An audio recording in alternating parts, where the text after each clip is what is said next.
It's time for Ohio State basketball. The Buckeyes are preparing for battle, and you're preparing to listen to them. Equally important, this is Fan Warmup. Happy College Basketball Saturday, everybody. Hope you're having a fantastic evening. Hope you're staying safe on the roads, too, all right? I know it's a little bit of a mess here in Central Ohio. I'm sure it's the same up in Northeast Ohio, where the Buckeyes are going to be playing here in about an hour's time. We'll see what happens tonight. We got the West Virginia Mountaineers on deck up at the Rocket Arena up in Cleveland tonight. 8-3 come into the season are the West Virginia Mountaineers. Ohio State losing their last game out against Illinois. Listen, it was a tough game against Illinois, right? Bruce Thornton was incredible in the first half. Did like classic vintage Bruce Thornton things. Didn't miss a shot for, 17, 18 minutes in that first half. And unfortunately, it just wasn't enough. Illinois is a good basketball program. They got beat today a little bit earlier at home, actually, by Nebraska ball. So we'll put a pin in that one for sure. But it was a tough game, no doubt about it. Obviously, you want to win those games when they're at home. You're coming off of a win over a pretty gritty Northwestern team on the road. I don't know if you expected to win that game, but you wanted to keep it tight, and they did. They closed the gap down late in the second half, but unfortunately weren't able to get a win. Here was Jake Diebler. This was after the Illinois game, talking about rallying, but ultimately being unable to take the lead in the second half. And Jacob Reimer, who's sitting behind the glass this evening, him and I talk about it all the time. If you're able to just take the lead, who knows what can happen? Stop, score, stop, whatever the situation may be. But here was Jake Diebler after the game on Tuesday against the Illini. Yeah, well, again, I think in tonight's game there were two stretches where, we battle back and tie it, or one possession game kind of either way. And the following really multiple offensive possessions were not good enough from us. We have valued shot quality at an extremely high level as a team this year. It's why we shot the ball, part of why we shot the ball the way we have. And tonight, for whatever reason, we didn't do that well. And if it wasn't once, it was multiple stretches. Like we battled back, I think it tied the game. I have to go back and look, whatever it was. And then we go down and we have like 4 straight possessions where we take tough shots and don't touch the paint. So that's not who we are. It's not who we are in practice. That's like the type of learning we got to do.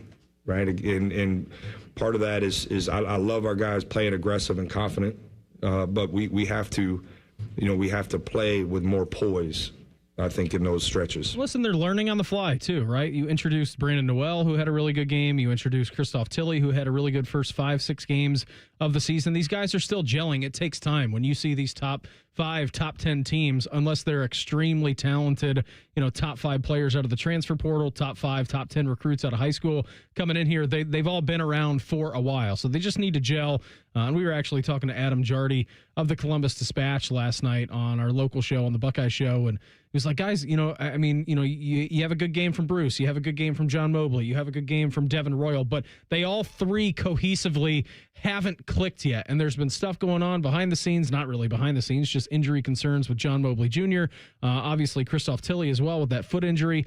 So we'll see what happens tonight. It's a West Virginia team. I don't need to say anything. It's kind of the same exact situation that you faced against Pittsburgh. You know exactly the brand of basketball that West Virginia is going to bring tonight. We'll bring our college basketball expert in, Jacob Reimer. Reimer, what have you seen today across the landscape of college basketball, and how many active screens do you have over there going on hoops? Oh, boy, it's been a very chaotic day. I think to start the day, Texas Tech and Arkansas at first I thought was looking like the game of the year so far.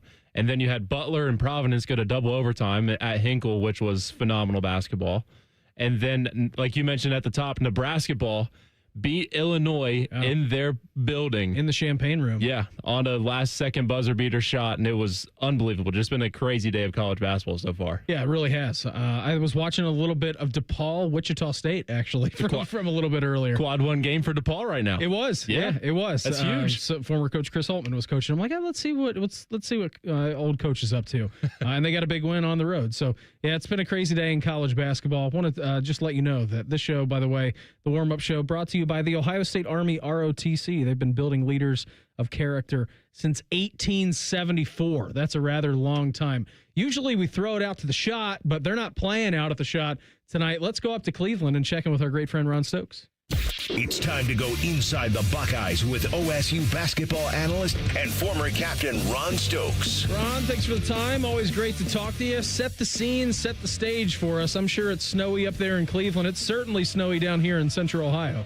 Yes, Paul and I and Skip, along with one of my former teammates, Troy Taylor, had a little snowy walk over from the hotel to the arena. But it's a good game right now. Ohio and St. Bonaventure in overtime right now, so it's fun to watch, and obviously getting ready for hopefully a productive game for Ohio State against the Mountaineers. What are you most looking at coming off of the Illinois loss, Ron? It was tough. I know we just heard from Jake Diebler right there. I mean, they were never able to kind of close that gap, right? They were never really able to get it even.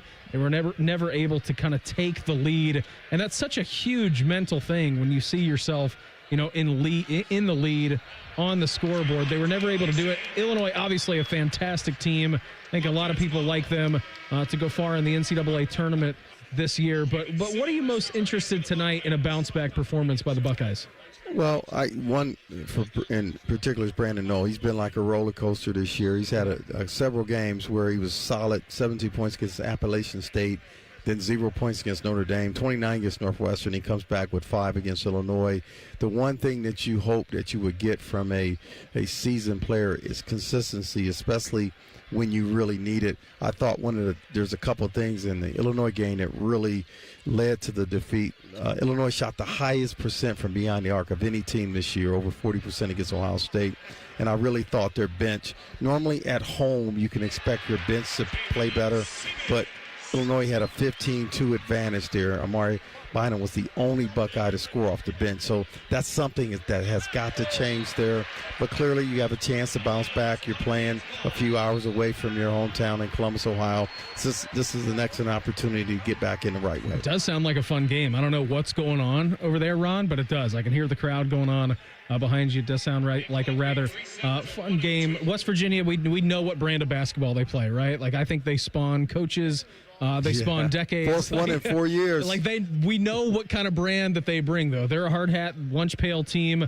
Defensively, Ohio State, you talked about Brandon Knoll being a roller coaster. I think defensively, this team has been a roller coaster so far early in the first quarter of the season. Tonight, what are you looking for defensively on the glass out of these Buckeyes? Well, when you look at West Virginia's coach, it reminds me a little bit of Coach Huggins. Hard-nosed, their team's going to go out and compete.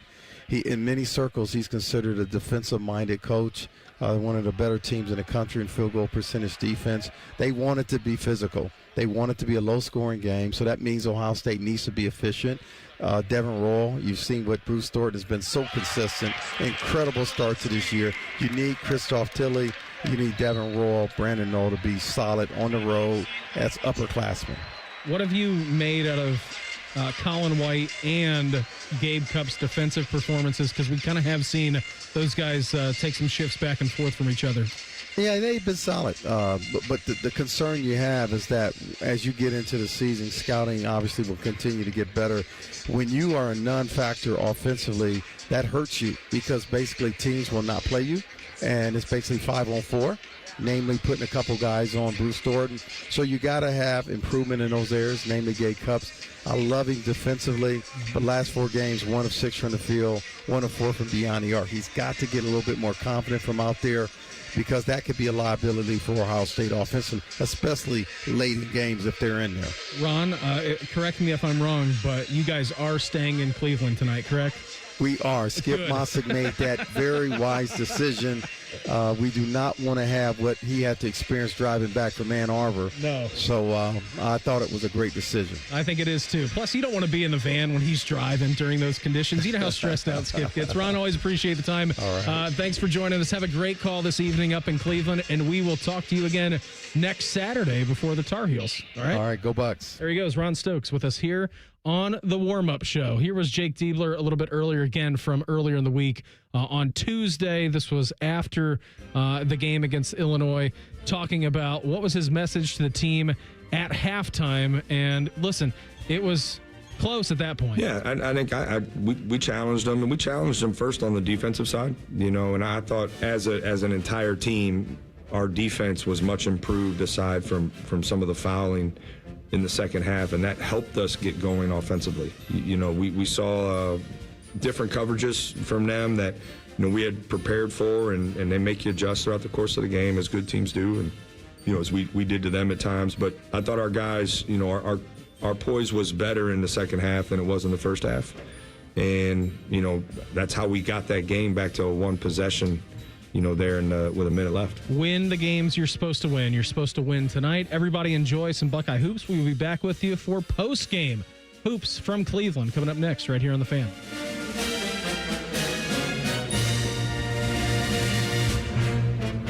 You've been listening to Fan Warmup. Stay tuned for Buckeye basketball on your flagship home for Ohio State athletics. The Fan.